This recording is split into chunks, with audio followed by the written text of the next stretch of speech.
la primera cosecha o las primicias, que es conocido también, gloria al Señor. Y hablamos pues de las fiestas pues del Señor, como la de las trompetas, etcétera, etcétera, que son 7 fiestas las que hay que se van a celebrar, o que se celebraron, gloria al Señor, ya que en la actualidad muchas de las fiestas, a raíz de que se destruyó el templo, pues ya no se celebran. Y fiestas que tenían que ver con la peregrinación. Por ejemplo, hoy en día la que más prevalece, por así decirlo, la más importante, es la fiesta de la Pascua, ya que todos los judíos, una vez anual al año, han de subir a Jerusalén, a Israel, para celebrar esta fiesta. Gloria al Señor.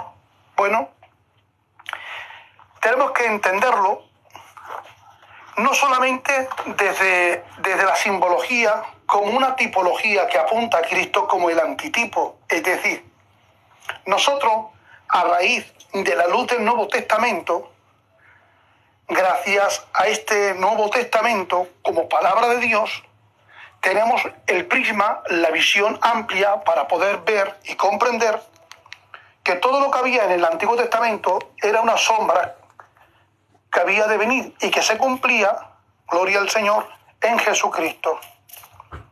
Y en Cristo se cumplen todas las profecías y todas las fiestas. Amén. Por ejemplo, cuando nosotros hablamos de la fiesta de la Pascua, entendemos que el Cordero representa a Cristo, que el pan sin levadura, que no tenía pecado, que no tenía apariencia, que era apartado, también simboliza a Cristo.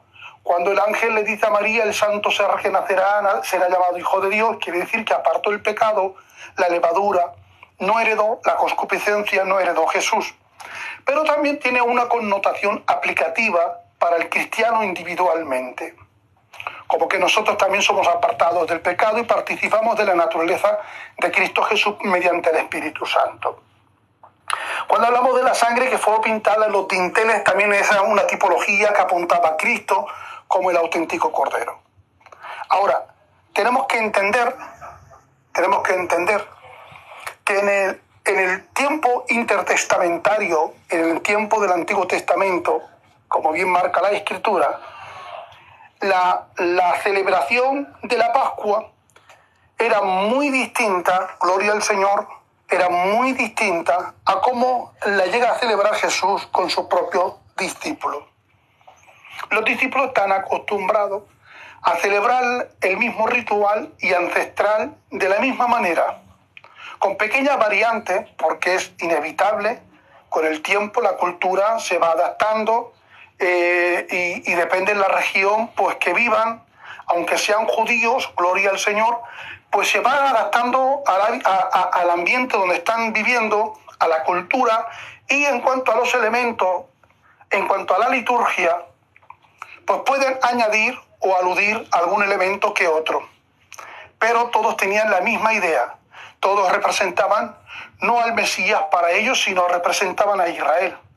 Las amarguras de Israel que sufrieron en el oprobio de estar bajo la servidumbre de Egipto y así sucesivamente. Ahora, tenemos que entender, la cena del Señor tiene que ver algo con la Pascua. Sí.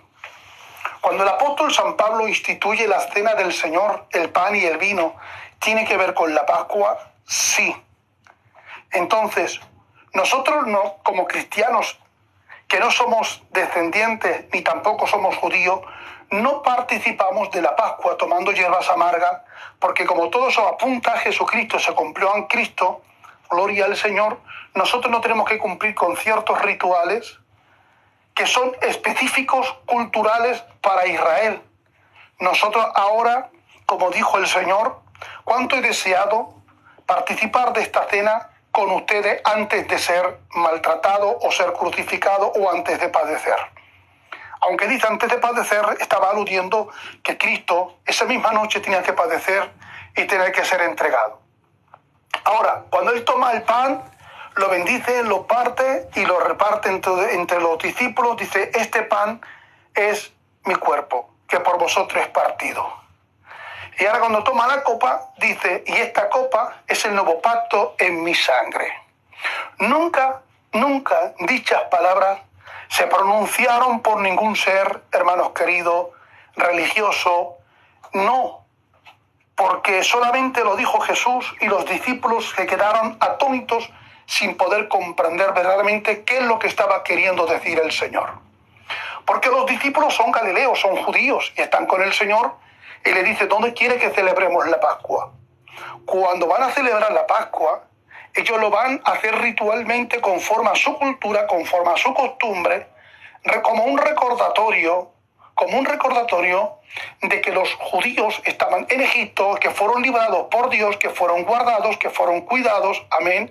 Y así que en todo esta forma de pensar era lo que concebían los propios judíos, hasta inclusive los propios discípulos. Ahora el Señor Jesús les cambia la norma. Y vamos a ver poco a poco el desarrollo de todo este proceso, cómo se hacía. Tengo que decirle que la Pascua, para poder tener en mente, es la primera fiesta judía que se registra, gloria al Señor, en la Escritura, como un mandamiento dado de Dios al pueblo. Y de hecho, la más importante, porque expresa la esencia del pueblo de Israel.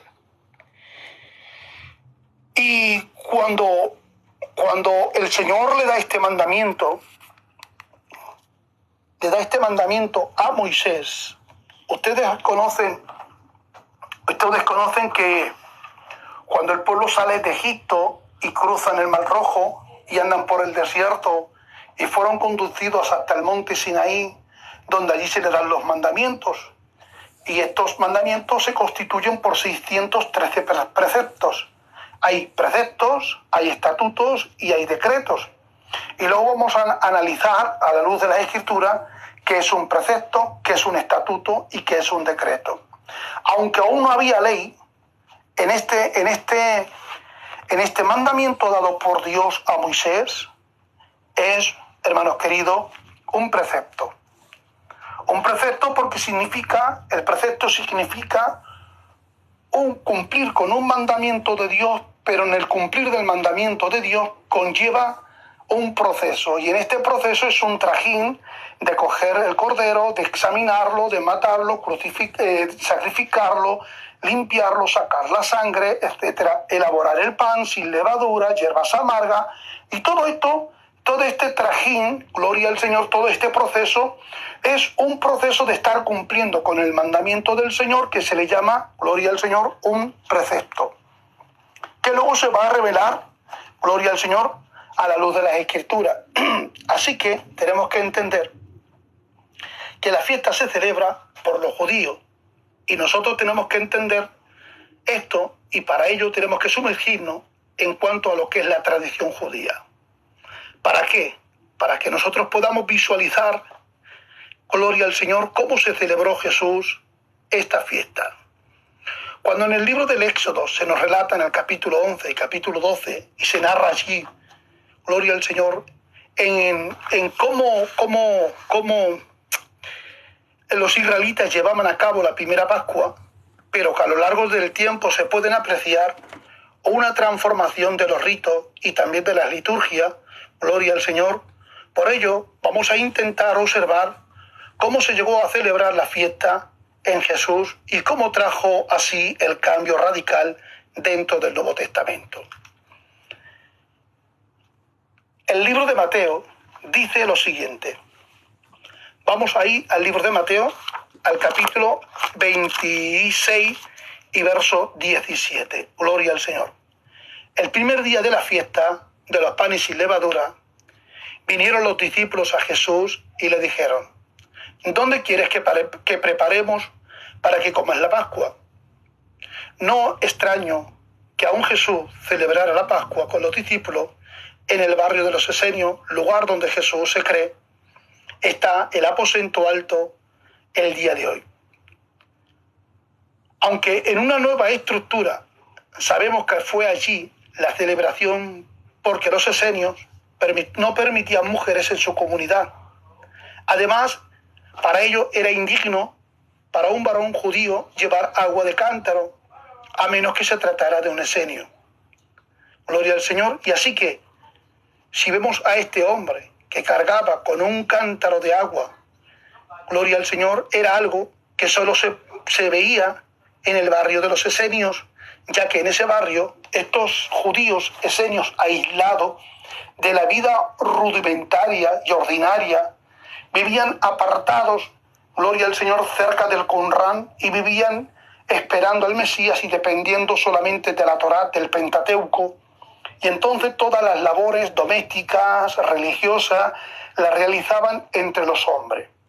Por eso cuando los discípulos le preguntan al Señor, ¿dónde quieres que preparemos la Pascua?, a lo que responde Jesús y les dice, id a la aldea. Y cuando vayáis a la aldea encontraréis a un hombre llevando un cántaro de agua. Esta expresión es extraña, inclusive también para la mentalidad de los judíos, porque ellos sabían que no podrían llevar un cántaro. El cántaro era típico de la mujer. Ellos llevaban un trozo de piel que se doblegaba, gloria al Señor, tipo bolsa, donde la tiraban al pozo y podían sustraer agua para su propio uso personal. Pero era un trozo de piel que se doblegaba y se ponía debajo del cinto, aleluya, para amarrarse lo que es la túnica. Entonces, al contemplar allí a un hombre y no una mujer que llevaba un cántaro, esto nos hace entender, gloria al Señor, que geográficamente se estaba refiriendo al barrio de los esenios. Y cuando le dice seguirle y entrar donde él entre y preguntarle al dueño de la casa, el maestro ha dicho dónde va a celebrar la fiesta, dónde va a celebrar la Pascua. Mirad, estos detalles a mí me dejan perplejo, pues porque aunque el verbo, hermanos queridos, es eterno, en su condición humana está limitada. Es eterno, es inmutable, pero por otra parte está limitado al tiempo, al espacio y a las limitaciones físicas del ser humano. Claro, como verbo lo sabe todo. No necesita que nadie le hable de nadie porque él escudriña aún las intenciones del corazón.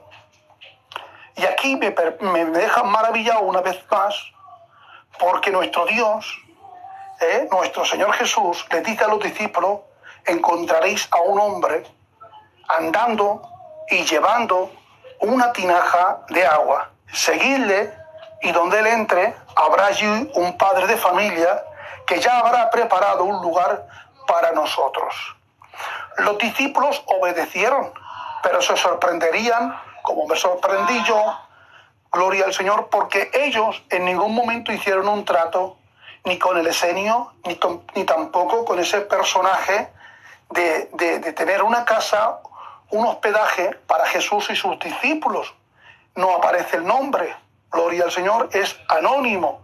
Sin embargo, el Señor Jesús ya lo tenía todo preparado. Aleluya, lo tenía todo preparado. Entonces, ahora podemos entender que cobra sentido, gloria al Señor, al decir que fuera un esenio y que fuera en ese barrio, gloria al Señor, porque Jesús le dio a los discípulos las indicaciones todas necesarias para celebrar la fiesta de la Pascua. Sabemos qué ocurrió en este barrio porque como Jesús, al indicarle que era un hombre, gloria al Señor, y luego vemos que Marcos capítulo 14 y verso 13, pues también lo reafirma.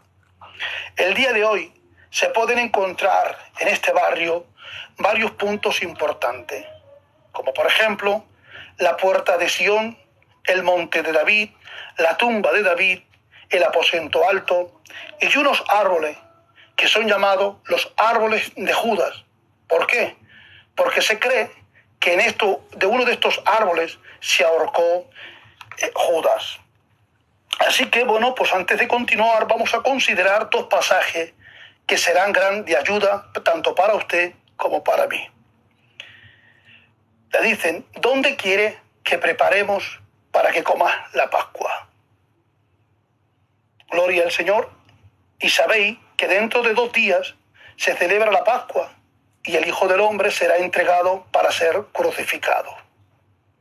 Uno Uno de los tomos de la interpretación de lo conocido del libro del Talmud, Gloria al Señor, domina o especifica el Seder para indicar la manera en que se llegaba a celebrar la fiesta en aquellos tiempos. En cuanto a los preparativos, se destaca el hecho de que se llegaban a colocar 4 copas, las cuales explicaremos en su momento, gloria al Señor, qué significado tenían las 4 copas de vino al participar de la Pascua. Así que tenemos que decir, gloria al Señor,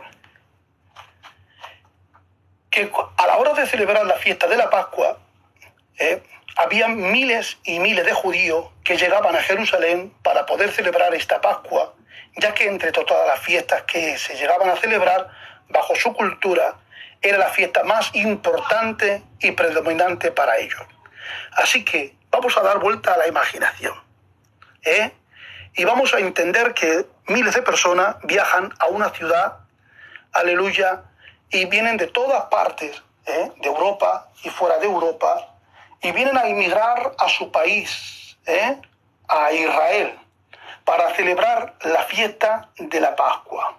Mirad, esto, hermanos queridos, no es como hoy, que uno decide viajar a otro país o cuando quiere marcharse por una fiesta, como por ejemplo una Navidad o un feliz Año Nuevo, gloria al Señor, y quiere visitar a la familia y coge el tren o coge el avión con su familia, 2 paquetes de ropa, lo embarcan y se marchan. Bueno, pues en aquellos tiempos no existían tales comodidades, sino que tenemos que imaginar, gloria al Señor, bajo el prisma de la Biblia y bajo su cultura, nos vamos a trasladar un poquito en el pasado, y ahora la gente, gloria al Señor, pues tenían que ir en camellos, en carros, en caballos, en carrozas tiradas que eran por burros, y así sucesivamente. A veces para poder lograr llegar a Israel de una provincia a otra, no solamente costaba, hermanos queridos, de un día, 2, 3 o 4, a veces podría durar hasta veces meses, gloria al Señor, por el transcurso y el trayecto. Es cierto que en la época del Señor Jesús el tiempo ya había avanzado más y la cultura ya era un poquito más avanzada, ya que estaban imperando los romanos, y Roma pues tuvo una colaboración muy importante, gloria al Señor, para la nación, ya que inventaron las carreteras y transitaron el suelo con pavimento para que sea más factible, gloria al Señor, el transitar tanto en caballos como en carroza. Y así que estos caminos pues fueron facilitados por Roma, y algunos que eran más adinerados podrían venir pues en barco. Bueno, ¿qué ocurría con los peregrinos que llegaban allí? Bueno, pues imaginar por un momento que la alegría que embarga al padre juntamente con la esposa, la madre, los padres, los abuelos, los nietos, pues era una caravana, hermanos queridos, de miles de personas, y cientos de personas transitaban por el mismo lugar. Vamos a ir a Jerusalén.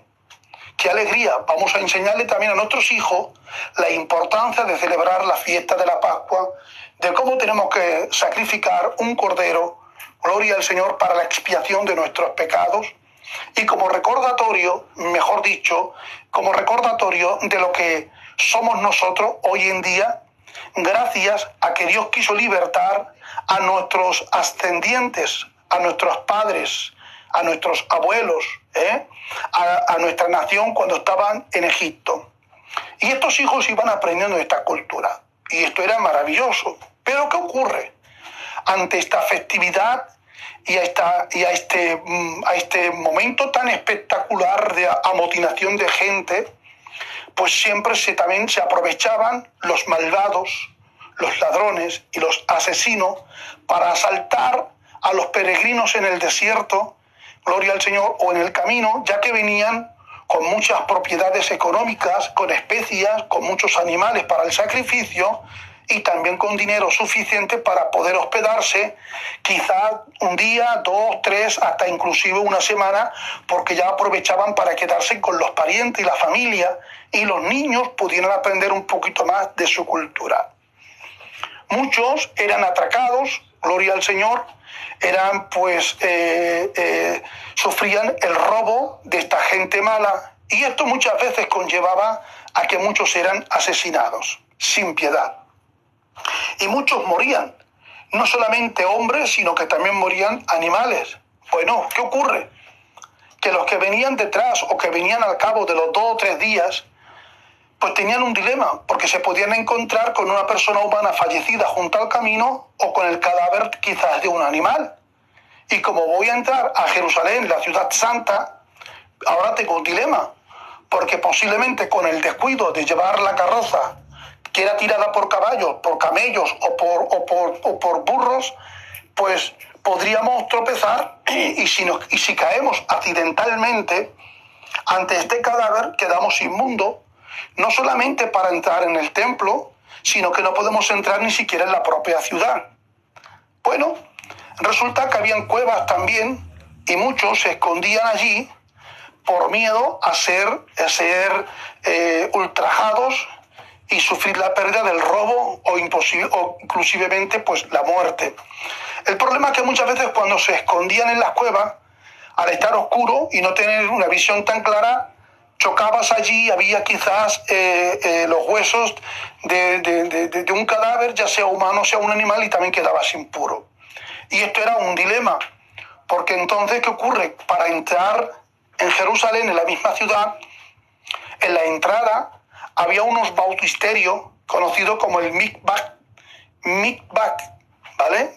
O un bautisterio, lo que nosotros hoy en día en la actualidad conocemos como un pozo gigante o como aguas depositadas en una pequeña piscina o aguas termales, edificadas por rocas, y allí se depositaba agua lo suficiente para que la gente que había sido contaminada allí se pudiera purificar, se pudieran zambullir el agua, pudieran limpiarse, aleluya, siendo testigos quizás por el anfitrión de la sinagoga o por 2 levitas para darle acceso a la entrada a la ciudad, poder entrar a la sinagoga y luego poder entrar al templo. Ahora, esto era un trajín también, porque claro, para poder entrar tanto al templo como en la sinagoga, hablamos del primer siglo, gloria al Señor, pues se inventaron que dentro de estos recipientes, de estas pequeñas piscinas de agua, como muchos eran contaminados, y al zambullirse del agua, cuando salían religiosamente pues purificados, aptos para hacer sacrificio, para poder entrar a la sinagoga como en el templo. Pero si el que entraba tras de mí y si nos encontrábamos de frente, si accidentalmente él me tocaba el hombro, pues yo quedaba otra vez impuro, porque el que me tocó fue un impuro que fue contaminado también igual que yo. Entonces se pusieron una pared divisoria alta para que el que entraba y el que salía no se pudieran ver, y así les separaba una pared y no se contaminaban. Bueno, esto era muy laborioso, porque la mayoría pues se contaminaban y volvían otra vez a la cola del personaje que había contaminado, y esto conllevaba horas muchas veces de espera, ya que para poder acceder al agua habían 7 escalones y cruzaban 1, 2, 3, 4, 5, y en el sexto se paraban y mirando al templo levantaban sus manos y hacían una oración y empezaban a hacer sus peticiones. Y eso no era 1 minuto o 2, sino que requería un tiempo suficiente, como mínimo, pues entre 7 u 8 minutos, y luego entraban, se zambullían, se santificaban, salían. Al entrar otro, imaginar 5 minutos por persona, eso eran mucho tiempo. Bueno, pues, para prevenir, pues los sacerdotes, juntamente pues con la élite religiosa, vieron bien de que fueran en la época del Señor Jesús, por los caminos, para preparar el camino a los supuestos peregrinos que venían a Israel. ¿Y qué hacían? ¿Cómo lo preparaban? Bueno, pues lo preparaban de esta manera. Ellos cogían cal, la pintura blanca, cal, gloria al Señor, una especie de pintura, iban por allí y donde habían, por ejemplo, un cadáver de animal o de un ser humano, lo lapidaban con piedras y lo pintaban de cal, gloria al Señor, y donde había una cueva que posiblemente hubiera también un animal o un ser humano que había fallecido ya hace tiempo o reciente, se le pintaba de cal. ¿Y esto qué? Era un indicativo para hacerles entender a los peregrinos: vais a celebrar la fiesta de la Pascua, vais a entrar a la ciudad de Dios, tened cuenta, aquí esto pintado de blanco te está indicando peligro, no tropieces, porque si tropiezas y caes, quedas contaminado ceremonialmente. Ahora entenderéis o entenderemos cuando el Señor Jesús decía muchas veces: hipócritas, fariseos, que sois blancos por fuera y por dentro estáis llenos de huesos secos. Sepulcros blanqueados, porque se blanqueaban los sepulcros, hermanos queridos, se les pintaban y presumían de que sus caminos y que sus casas estaban todas limpias, pero por dentro habían huesos secos de podredumbre y de muerte. Gloria al Señor, se estaba refiriendo a eso. Ellos todos presumían porque pasaban por un sendero que, aunque había muerte, gloria al Señor, estaba, por así decirlo, purificado ritualmente, porque había pintado todo de blanco, y el blanco, como simboliza pureza, santidad, entonces yo tengo una alerta y tengo un aviso donde tengo que caminar, y allí no me acerco porque hay un montículo de piedras pintadas de blanco, gloria al Señor, y allí hay una roca hay una roca pintada de blanco y me está diciendo alerta.